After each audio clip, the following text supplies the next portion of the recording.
Dirty little liars like you make me sick. You people steal everything. Flight attendant Brenda Matthews snatched the boarding pass from 8-year-old Amara Johnson's trembling hands. She held it high, making sure everyone could see, then slowly tore it into tiny pieces. The fragments fluttered down like snow. Fake tickets, fake tears, fake everything. Brenda's voice carried across the gate. "And where's your so-called father? Probably ran off like they all do." Dr. Kendrick Johnson froze at the check-in counter 20 feet away. His daughter's tears hit him like bullets. "Security! We have scammers here!" 12 phones rose in unison. The live stream counter exploded. American Airlines Flight 447. Departure, 28 minutes. One assumption. One mistake. One father who owned 12% of the airline watched his child get destroyed. Have you ever watched power destroy innocence, not knowing that innocence held the real power all along? Flight departure, 26 minutes remaining. The digital countdown on Gate B7's monitor pulsed red. Dr. Kendrick Johnson dropped his medical equipment bag and sprinted toward his daughter, his sneakers squeaking against polished terminal floors. "Amara?" His voice cracked across the gate area. Brenda Matthews spun around, her lips curling into a smirk. "Oh, look who finally showed up. Let me guess, another fake ticket?" Kendrick reached his daughter and knelt beside her, gathering the torn boarding pass pieces.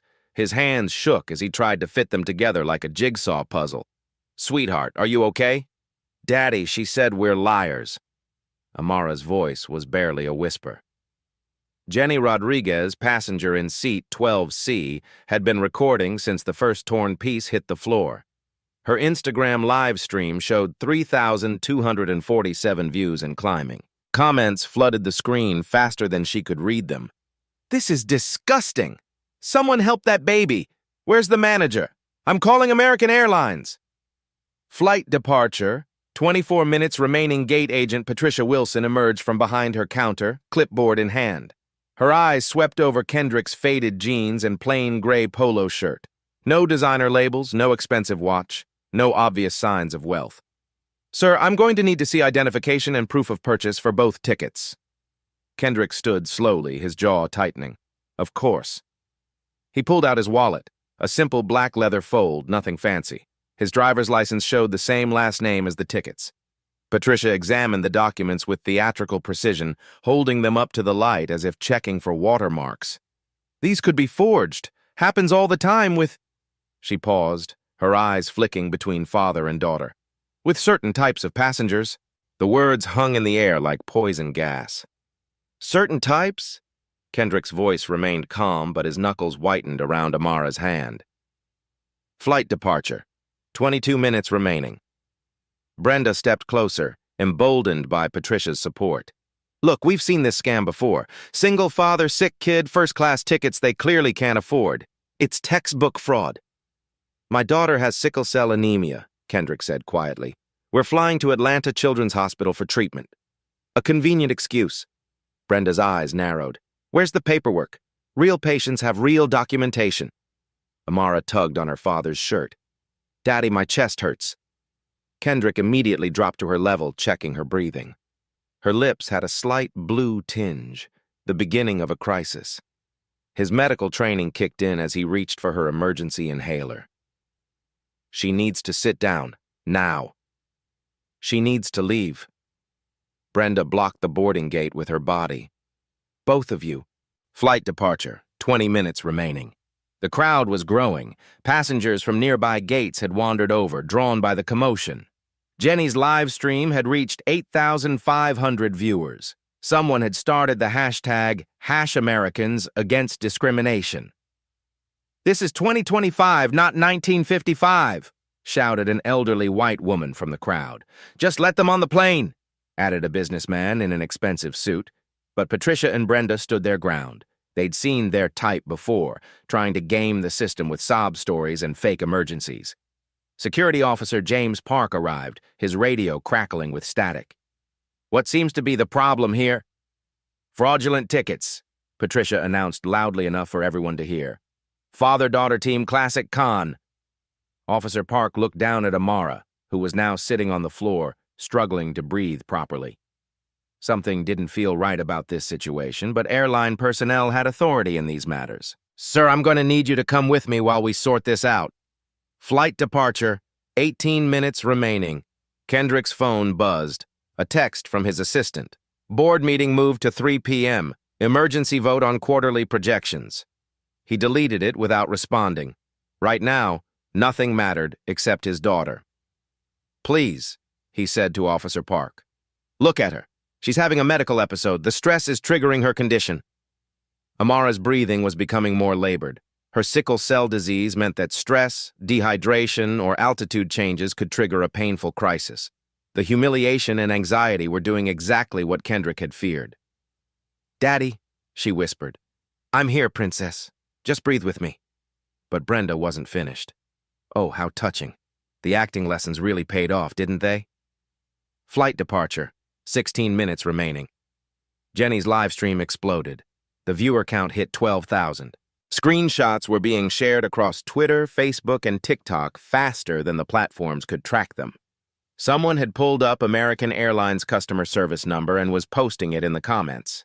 Others were tagging news outlets and civil rights organizations. The hashtag #GroundThePlane started trending. Patricia noticed the crowd's growing hostility and doubled down. People, please return to your gates. This is a routine security matter. Routine? A young black woman pushed forward. Y'all would never treat a white family like this. This isn't about race, Brenda snapped. This is about fraud prevention. Flight departure, 14 minutes remaining. Kendrick carefully helped Amara to her feet. In her small hand, she clutched something that caught the light. A medical alert bracelet with custom engraving. Most people wouldn't think to look closely at a child's medical jewelry. Daddy, can I call Grandma Rose? Amara's voice was weak but determined. Not right now, sweetheart. But Amara was already reaching into her small purple backpack, pulling out her phone.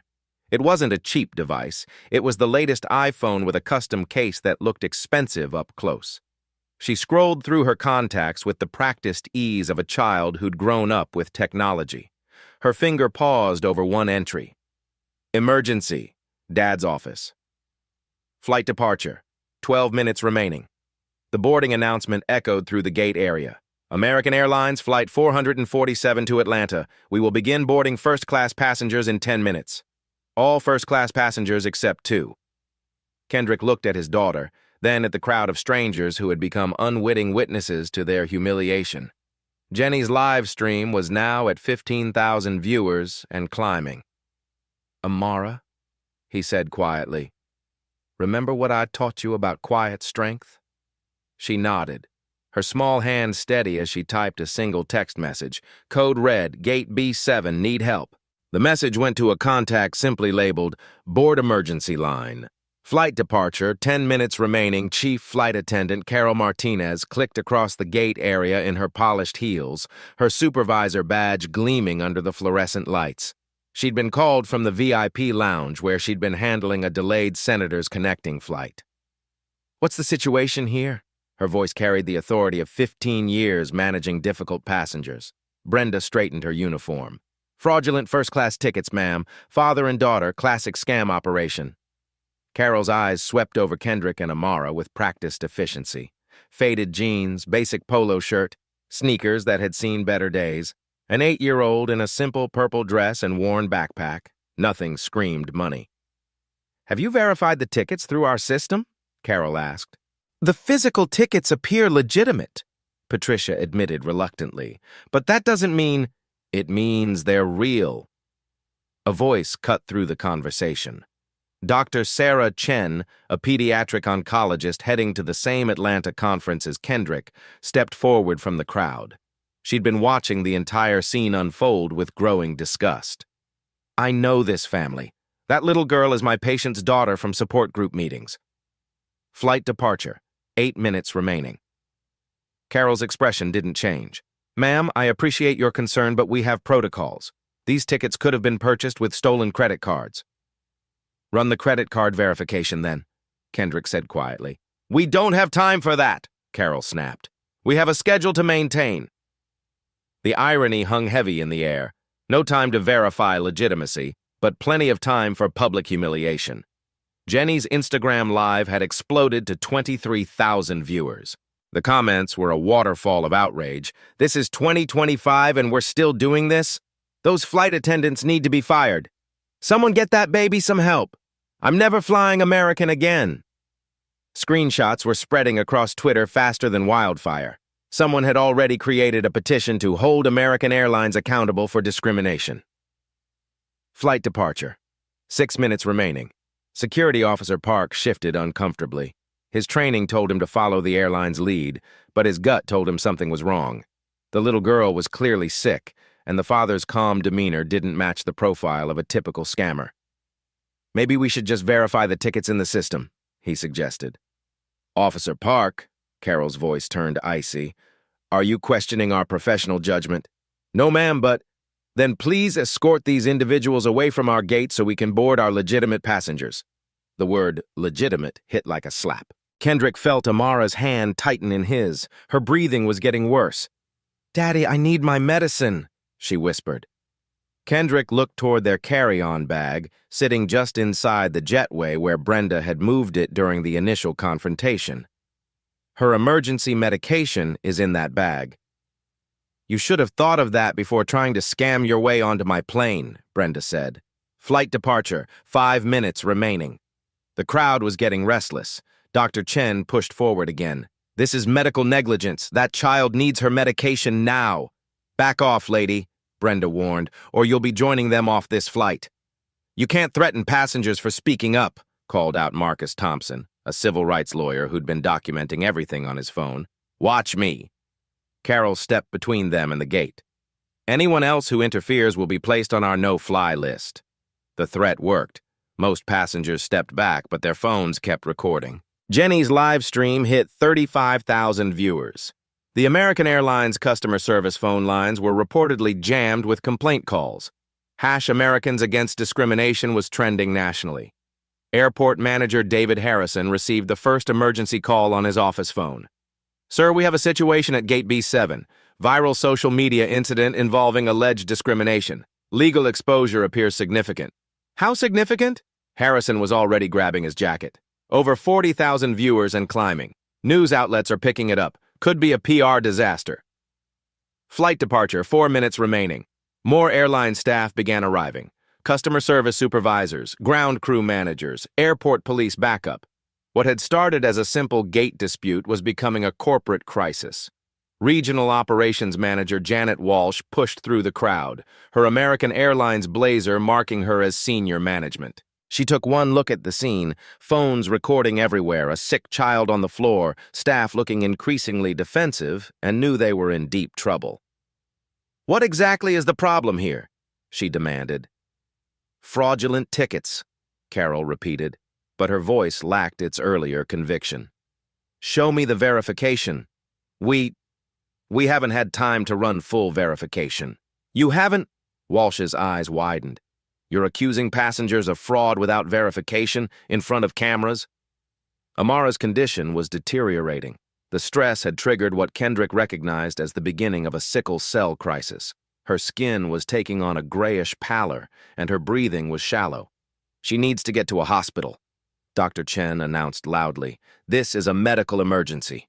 Convenient timing, Carol sneered. Right when we're about to remove them.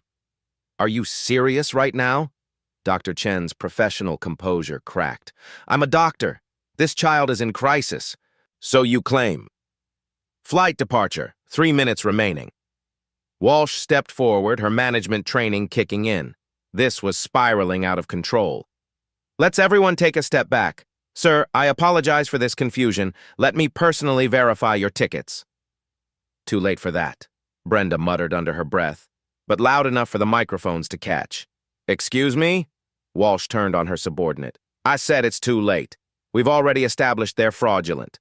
You've established nothing without system verification. The crowd sensed the shift in power dynamics. Murmurs of approval rippled through the witnesses as management began questioning the crew's actions. Jenny's live stream chat exploded with comments. Finally, someone with sense! Fire all of them!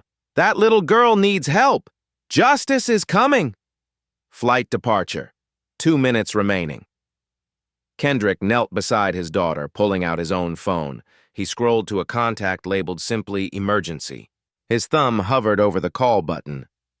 Amara, remember what we practiced? She nodded weakly and pulled out her phone again. This time she opened an app that looked like a standard airline app, but the interface was different. Premium, exclusive, Chairman's Circle Elite status. Account, Johnson Family Trust. Available balance, $2.4 million. Walsh noticed the expensive phone in the child's hands. Something clicked.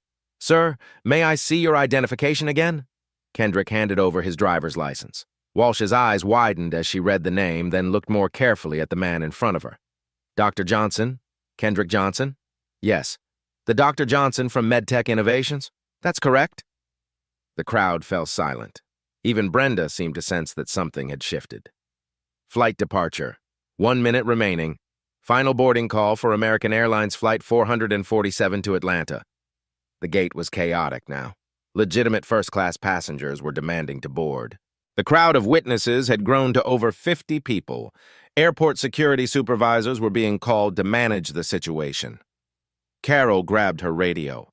Operations, we need additional security at Gate B7. Multiple disruptive passengers refusing to comply with crew instructions. That's not what's happening, shouted Jenny, still streaming live. They're discriminating against a sick child. Turn off that camera or you're off this flight too. Actually, Marcus Thompson stepped forward, his lawyer instincts kicking in. She has every legal right to record in a public area of the airport. Sir, I need to do what? Exercise my constitutional rights? Document potential civil rights violations? Walsh was frantically typing on her tablet, pulling up passenger information. The system was slow, but eventually the data loaded. Her face went pale. Flight departure, time expired. Kendrick made his decision. He pressed the emergency contact on his phone. Code red confirmed, he said quietly into the phone. Gate B7, American Airlines Flight 447. The voice on the other end was crisp, professional. Understood, Dr. Johnson. Emergency protocols activated. Stand by. Amara looked up at her father with tired eyes. Daddy, should I send the message now? Not yet, Princess. Let's give them one more chance to do the right thing. The gate monitor flashed red. Boarding delayed, operational issue. Carol's radio crackled. Gate B7, this is operations. We're showing a system hold on flight 447. Please confirm my status. What system holds? Carol grabbed her radio. We're ready for departure. Negative, B7. Flight is grounded pending executive review. Please maintain the current passenger manifest and prepare for management arrival. Carol's face went white. Executive review? What executive review? Jenny's live stream hit 50,000 viewers. The chat was moving too fast to read, but one message kept repeating, someone with power is watching this. Flight departure, delayed indefinitely. The silence that followed the radio announcement was deafening. 50 passengers stood frozen at Gate B7, their phones still recording, waiting for someone to explain why their flight had just been grounded by mysterious executive review. Walsh stared at her tablet screen, her face growing paler by the second. The passenger manifest showed what she'd feared, Dr. Kendrick Johnson, MedTech Innovations, Chairman's Circle Elite, but there was more data loading, and each line made her stomach drop further. Ma'am? Carol's voice cracked. What executive review? Walsh couldn't speak. The screen showed booking details that made no sense. Johnson Family Trust. 47 first-class seats were purchased. Total cost, $127,340. Payment method, American Express Centurion card. Amara tugged on her father's shirt. Daddy, my chest really hurts. Kendrick's protective instincts overrode everything else. He scooped his daughter into his arms, her small body trembling against his chest. I know, Princess. Just breathe with me. Jenny's live stream audience had swelled to 62,000 viewers. The comments were a blur of speculation. Why is the flight grounded? Someone important is involved. That man knows something. Plot twist incoming. Operational delay, CEO intervention. Amara reached into her purple backpack with shaking hands. She pulled out her phone again, but this time she opened a different app. The interface was sleek, premium, unlike anything a typical 8-year-old would have access to. American Airlines Executive Portal. User A. Johnson. Minor account. Authorization level. Board family member available functions. Fleet management override. Dr. Chen pushed through the crowd, her medical training taking precedence over airport politics. That child needs immediate medical attention. This stress is triggering a sickle cell crisis. Back away from my passengers, Brenda snapped, but her voice lacked its earlier conviction. Your passengers? Dr. Chen's eyebrows shot up. Lady, you don't own this airline. Amara looked up at her father with exhausted eyes. Daddy, should I show them? Kendrick hesitated. Once they revealed the truth, there would be no going back. Their quiet family life would be over. But looking at his daughter's pale face, the decision made itself. Show them, sweetheart. Amara held up her phone so everyone could see the screen. The app interface was unmistakable. It wasn't a passenger app. It was an administrative portal that only airline executives and board members had access to.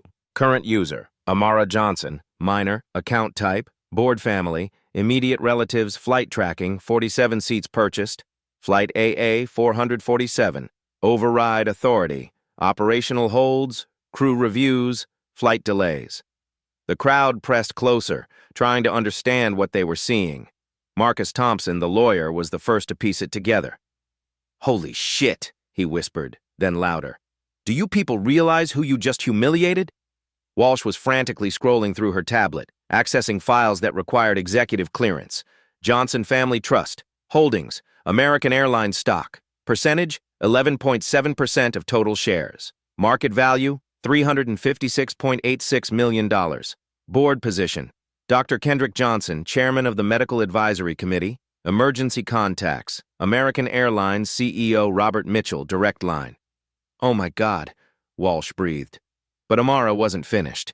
She swiped to another screen, her small fingers navigating the interface with practiced ease.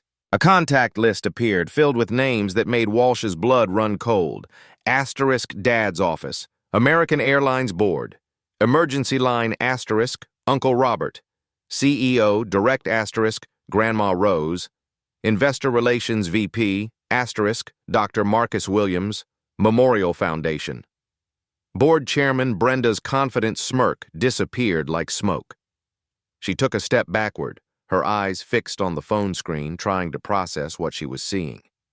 Carol stepped closer to Walsh's tablet, reading over her shoulder. When she saw the shareholding percentage, her knees nearly buckled. Officer Park noticed the expensive medical equipment scattered around Amara's feet. Devices he'd mistaken for toys were actually sophisticated monitoring equipment worth thousands of dollars. Patricia's hands shook as she realized she'd accused the daughter of one of American Airlines' largest shareholders of ticket fraud. Jenny's live stream audience erupted. She's connected to the airline.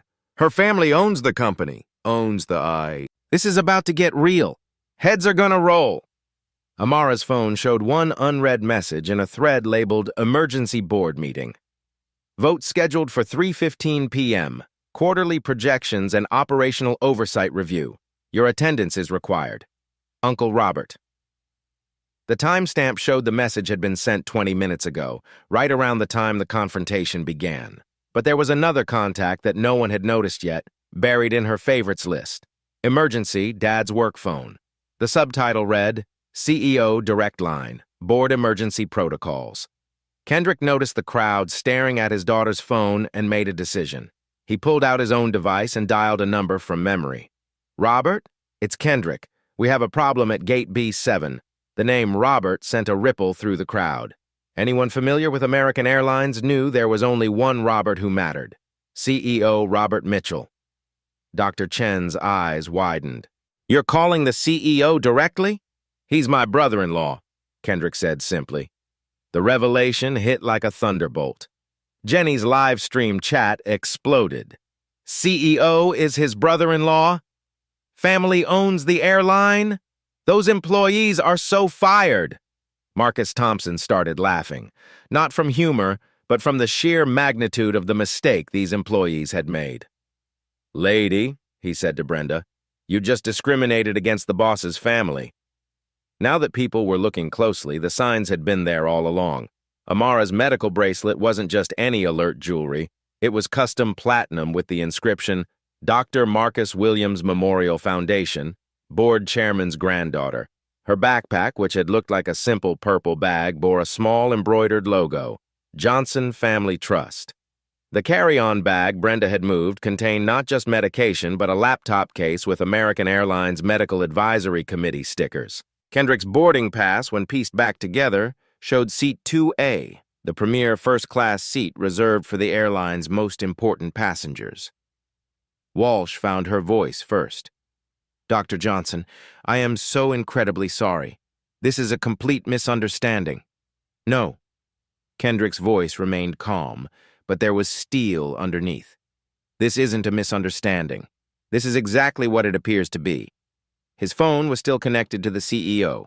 Robert Mitchell's voice came through clearly enough for everyone to hear. Kendrick, are you telling me my staff discriminated against Amara, my goddaughter? That's exactly what I'm telling you. Put me on speaker. Kendrick complied. The CEO's voice filled the gate area. This is Robert Mitchell, CEO of American Airlines.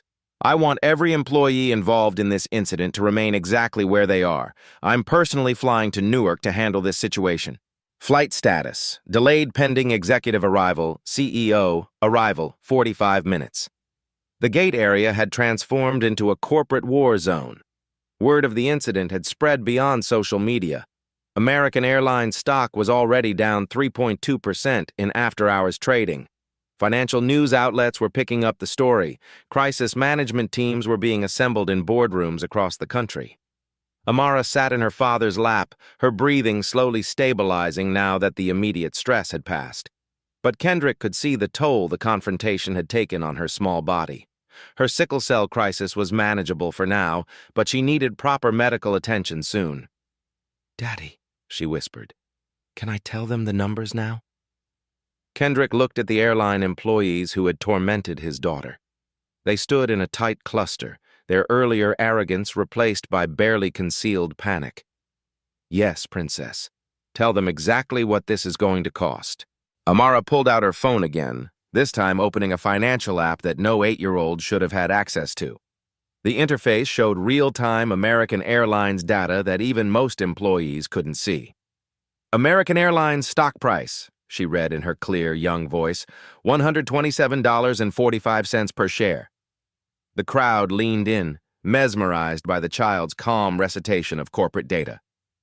Williams Family Trust Holdings, 2.8 million shares. Marcus Thompson, the lawyer, was already calculating on his phone. That's over $350 million in holdings. 356.86 million, Amara corrected politely. Annual shareholder voting power, 11.7%. Jenny's live-stream chat exploded with real-time commentary. She's reading stock data like a CFO. This kid knows more about the airline than the employees. They messed with the wrong family. Stock is tanking in real time. Walsh's tablet was buzzing with incoming messages from corporate headquarters. Each notification brought worse news. The legal department had already identified multiple violation categories floating across her screen. Americans with Disabilities Act, denial of medical accommodation, potential damages $50,000, $500,000 per incident. Civil Rights Act Section 1981, discrimination in public accommodation.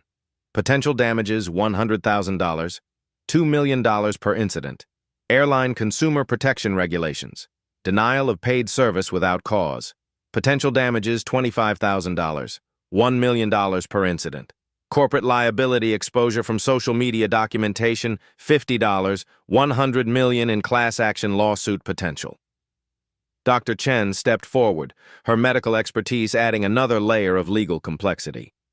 I'm documenting a deliberate denial of medical care to a child in crisis. That's medical negligence, possibly criminal. Oh, Brenda finally found her voice, but it came out as a croak. We didn't know. You didn't know because you didn't ask, Kendrick said quietly. You made assumptions based on our skin color and my casual clothes. Patricia tried to salvage the situation. Sir, perhaps we can resolve this quietly. Move you to first class, upgrade your service. Quietly? Marcus Thompson laughed bitterly. Lady, there are 130,000 people watching this live. The time for quiet passed when you humiliated a sick child. The live stream counter continued climbing. 134,000, 137,000, 142,000 viewers. Screenshots were being shared across every major social platform. News outlets were beginning to pick up the story from social media feeds. Airport manager David Harrison finally arrived, flanked by two corporate crisis management specialists who had somehow materialized faster than should have been possible. His face was grim as he surveyed the scene. Dozens of passengers with phones out, a sick child in her father's arms, and staff who looked like they wanted to disappear. "Dr. Johnson," Harrison said carefully, "I understand there's been a significant misunderstanding." "No misunderstanding," Kendrick replied. "This is exactly what it looks like." Amara's phone rang. The ringtone was "Fly Me to the Moon," a family joke that wasn't funny anymore. She answered on speaker, her small voice carrying clearly across the gate area. "Hi, Uncle Robert." "Hi, sweetheart, are you okay? Daddy told me some people were mean to you. They said we were liars and thieves. They tore up our ticket and wouldn't let me get my medicine." The CEO's voice hardened. "Put the ranking airline official on the phone, now!" Walsh stepped forward with trembling hands. "This is Janet Walsh, Regional Operations Manager." "Miss Walsh, you have exactly 60 seconds to explain why my goddaughter was denied boarding on her own family's airline." "Sir, there was a misunderstanding about ticket verification." "No misunderstanding. I'm looking at the security footage right now. Your staff racially profiled an 8-year-old girl and her father in front of cameras while denying medical care." The silence stretched like a taut wire. "Here's what's going to happen," Mitchell continued. "Every employee involved in this incident is suspended immediately. No exceptions." Carol tried to interrupt. "Sir, we were following protocol." "You were following prejudice. There's a difference." Harrison's crisis management specialists were frantically typing on their tablets, implementing damage control protocols. One leaned over to whisper urgently in his ear, "Stock price down 4.1% and falling. Twitter is trending in 47 countries. We need immediate action." Mitchell's voice filled the gate area like a judge delivering a verdict. "Miss Walsh, I want you to understand the full scope of what just happened here." "Yes, sir." The Johnson Family Trust doesn't just own stock in American Airlines. They control pension funds worth $2.4 billion. Those funds represent 847,000 passengers annually. Walsh's face went white. She was doing the math. Revenue impact, customer lifetime value, network effects. "Dr. Johnson sits on our medical advisory committee. His foundation provides medical transport for critically ill children. His research has saved us millions in liability insurance by improving our medical emergency protocols." Amara coughed slightly, and Kendrick immediately checked her breathing. The gesture wasn't lost on anyone watching. Several passengers in the crowd were visibly emotional, some wiping away tears. "But more importantly," Mitchell's voice grew cold, "Amara is my brother's daughter. She calls me Uncle Robert because I'm married to her aunt. She's not just a shareholder, she's family." Dr. Chen moved closer to Amara, her medical training overriding corporate politics. "Her oxygen saturation is low. She needs to be evaluated by a physician immediately." "The nearest children's hospital is 20 minutes away," Harrison said, pulling out his phone. "No," Kendrick said firmly. "She has an appointment at Atlanta Children's Hospital, that's why we're here." "Sir, given her condition is stable. What's not stable is your airline's reputation." The CEO's ultimatum was delivered with surgical precision. "Here are your options. Option 1, full accountability, immediate termination of involved staff, comprehensive policy reform, and a public apology. Option 2, I call an emergency shareholder meeting. The Johnson Family Trust votes no confidence in current management. The board follows their lead because they always do. New management cleans the house anyway, but now we've wasted time and money." Option 3, Dr. Johnson activates the discrimination clause in our partnership agreements. 847,000 passengers received notice that American Airlines is under federal investigation for civil rights violations. They're encouraged to fly with our competitors. Walsh was frantically taking notes, but her hands were shaking too badly to write clearly. Option 4, this goes legal. Civil rights lawsuit, class action suit, federal investigation, and congressional hearings. The Johnson Foundation has very good lawyers and unlimited resources. Amara, still sitting in her father's lap, opened another app on her phone. This one showed American Airlines real-time operational data. Current daily revenue, $18.7 million, she read. Annual revenue dependent on Johnson Foundation partnerships, $180 million. Insurance liability if a medical discrimination lawsuit succeeds, $75 million immediate exposure. Stock price impact if this story reaches national news, estimated 12 to 20% decline. Marcus Thompson whistled low. The kid knows her numbers. She should, Kendrick said. She's been attending board meetings since she was 5. CEO arrival, 30 minutes. Walsh's radio crackled with incoming updates from corporate headquarters. Regional operations, this is crisis management. We're showing significant social media activity related to Gate B7. Please confirm the status of involved personnel. This is executive communications. We need immediate statements from all staff involved in the Newark incident. Legal is standing by. This is investor relations. The stock price is dropping. We need damage control protocols activated immediately. This is federal affairs. Congressional offices are calling. We need talking points immediately. Jenny's live stream had reached 158,000 viewers. #Americans Against Discrimination was trending in 12 countries. News vans were already heading to Newark Airport. Local television stations were sending crews. Flight attendant Brenda Matthews was quietly escorted away by airport security. Her 15-year career was effectively over, not just with American Airlines, but likely with any major carrier. The aviation industry was small, and word traveled fast. Carol Martinez found herself face-to-face with 2 corporate representatives who had somehow arrived faster than seemed possible. They were polite but firm. Her supervisor certification was suspended pending investigation. Her badge and access cards were collected on the spot. Officer Park was dealing with his own supervisors, who were asking pointed questions about why he'd supported the airline's position without conducting proper verification. His union representative was already en route. American Airlines emergency response protocols activated with military precision. Crisis management teams secured conference rooms and initialized media strategies. Legal departments prepared settlement authorities and initiated liability assessments. Customer service recovery specialists received priority dispatch orders to Gate B7. Media relations departments briefed spokespeople and scheduled executive interviews. But the real power shift was more subtle. Regional managers across the airline system received a system-wide alert. All passenger discrimination complaints to be escalated immediately to executive level, no exceptions. Flight scheduling systems were updated with new protocols for medical accommodation requests.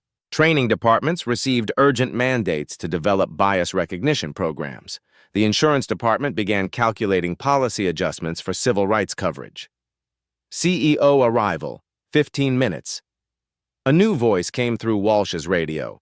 This is Chief Legal Counsel Sarah Martinez. I'm authorized to offer immediate settlement terms to Dr. Johnson. Put it on speaker, Kendrick said. Dr. Johnson, American Airlines, formally apologizes for the treatment you and your daughter received. We're prepared to offer the following immediate remedies. Full refund of all ticket costs, plus punitive damages of $50,000. Guaranteed first-class accommodation on all future American Airlines flights for your entire family.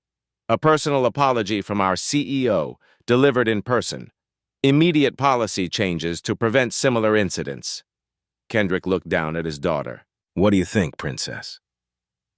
Amara considered this with the seriousness of a child who had grown up around corporate negotiations. I think they need to promise that no other kids get treated like this. You heard her, Kendrick said into the radio. We're not interested in money. We want systemic change. CEO arrival. Imminent. The sound of expensive leather shoes clicking across polished terminal floors announced Robert Mitchell's arrival before anyone saw him. The CEO of American Airlines moved through Newark Airport like a force of nature, flanked by legal counsel, crisis management specialists, and a small army of corporate executives. He was younger than most people expected, 42 years old with the kind of quiet intensity that came from running a Fortune 500 company. But right now, he looked like an uncle who'd been told someone had hurt his niece. The crowd at Gate B7 parted as Mitchell approached. His eyes swept the scene. His goddaughter sitting pale and exhausted in her father's arms, dozens of passengers with phones still recording, and his airline employees looking like they wanted to disappear into the floor. "Amara," he said softly, kneeling in front of Kendrick's chair.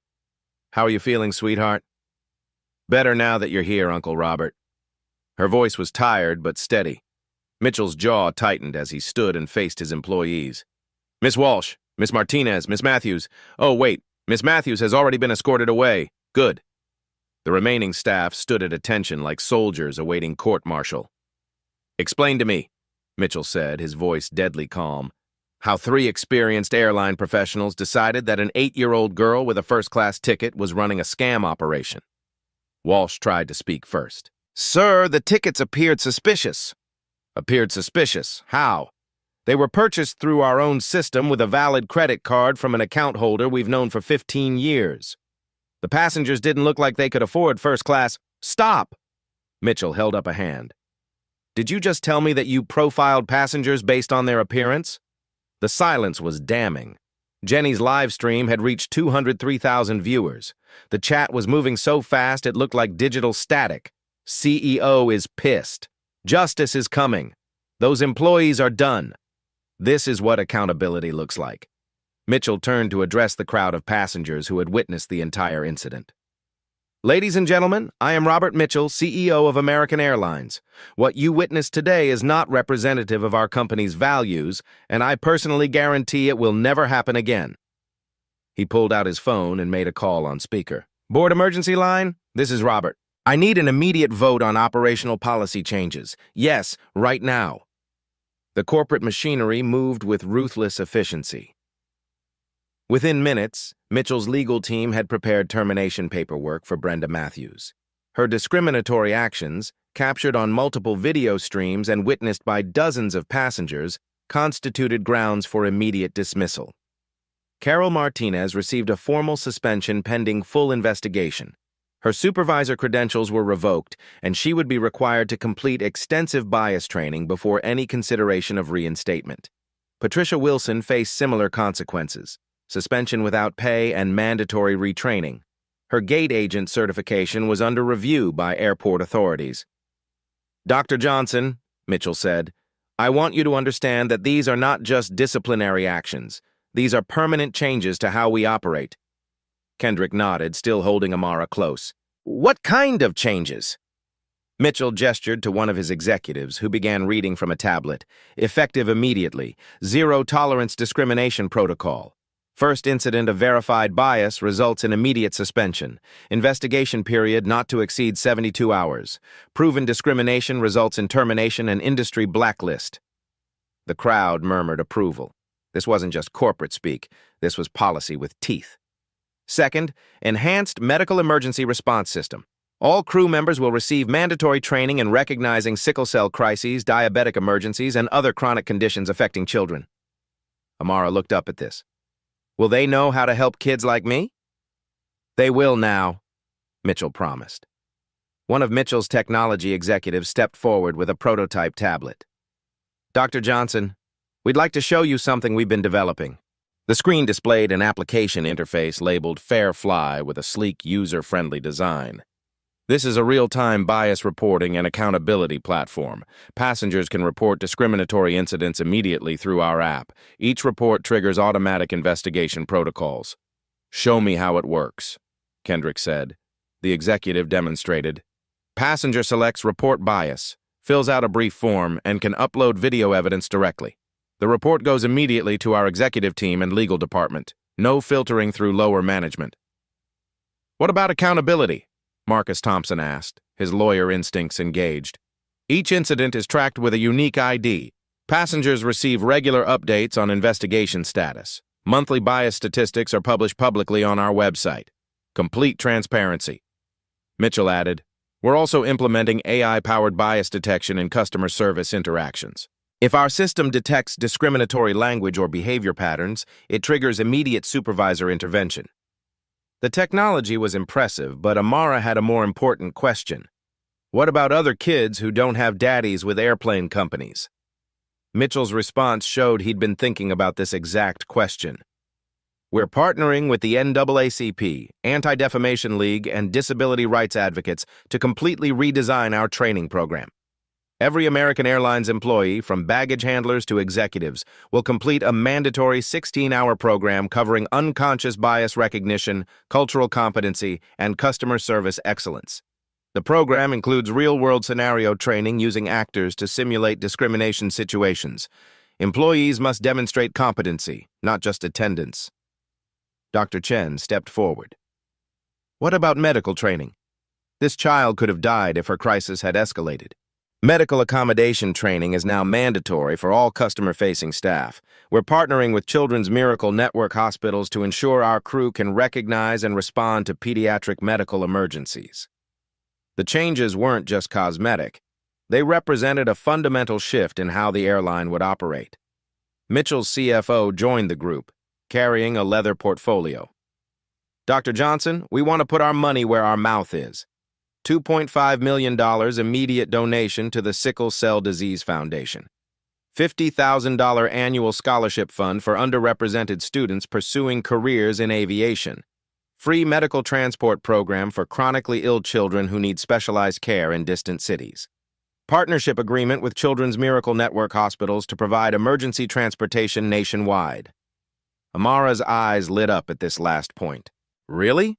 Other sick kids won't have to worry about airplane tickets? Never again, Mitchell promised. But there was more. The CFO continued. We're also establishing the Amara Johnson Dignity and Travel Fund. This foundation will investigate discrimination complaints across all airlines and advocate for industry-wide policy changes. Mitchell's ambitions extended beyond American Airlines. We're sharing our new bias detection technology with other carriers. This isn't about competitive advantage. It's about human dignity. We're proposing industry-wide standards for discrimination reporting. Every major airline should have real-time bias monitoring.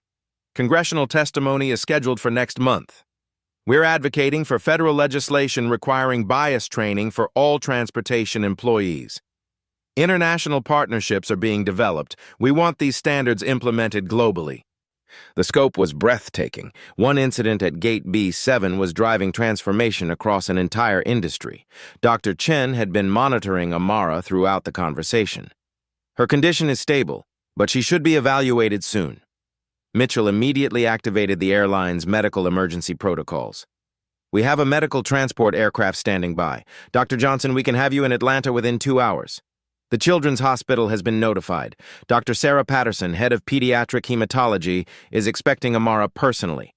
All medical expenses related to this incident will be covered by American Airlines. Kendrick looked at his daughter. What do you think, Princess? Ready to see Dr. Patterson?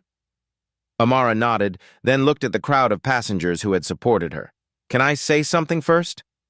Mitchell helped Amara stand so everyone could see her clearly. Jenny adjusted her phone to capture the moment. I want to thank everyone who stood up for me today, Amara said, her young voice carrying across the gate area. My daddy always tells me that change happens when good people refuse to stay quiet. The crowd was silent, hanging on every word. I hope this helps other kids who look like me.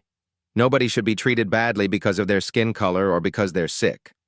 And I hope those people who were mean to me learn to be better. Daddy says everyone deserves a second chance if they're willing to change. The crowd erupted in applause. Jenny's live stream chat is filled with heart emojis and crying faces. Mitchell personally escorted Kendrick and Amara to the medical transport aircraft. The plane was equipped with pediatric medical equipment and staffed with a flight nurse specializing in sickle cell care. As they boarded, Amara turned back to wave at the crowd still gathered at Gate B7. Many were crying. All were recording this moment of justice and dignity. Uncle Robert, she said as they settled into the luxurious cabin, do you think this will really help other kids? I think you just changed the world, sweetheart. Flight status. Medical transport departing 6 months later. The Amara Johnson Dignity and Travel Fund had processed 847 discrimination complaints across 12 airlines. Each case was investigated with the same thoroughness that had transformed American Airlines policies. Amara, now healthier thanks to her Atlanta treatment, had become the youngest spokesperson for sickle cell awareness. Her testimony before Congress led to the Pediatric Medical Accommodation Act, requiring all transportation companies to train staff in childhood chronic illness recognition. Dr. Kendrick Johnson joined American Airlines Board of Directors, ensuring that profit never again superseded human dignity. The Farefly app had been downloaded 2.3 million times, creating an industry-wide accountability network. The Williams Family Trust expanded beyond medical research into aviation equality.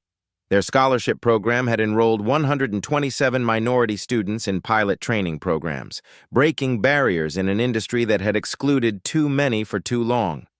Quiet dignity had proven more powerful than loud confrontation. Strategic thinking has achieved more than emotional reaction. Data-driven action had created lasting change where hollow promises had failed. Most importantly, no child would face what Amara had endured at Gate B7. Have you witnessed injustice that could spark change? Share your story in the comments below. When we document discrimination, we create accountability. When we stand together, we transform systems. Every voice deserves to be heard. Every child deserves respect. Every traveler deserves dignity. Subscribe to Black Voices Uncut for more stories of quiet power creating loud change. Hit that notification bell, because courage comes in all sizes and change begins with each of us. At Black Voices Uncut, we don't polish away the pain or water down the message. We tell it like it is because the truth deserves nothing less. If today's story spoke to you, click like, join the conversation in the comments, and subscribe so you'll be here for the next Uncut Voice.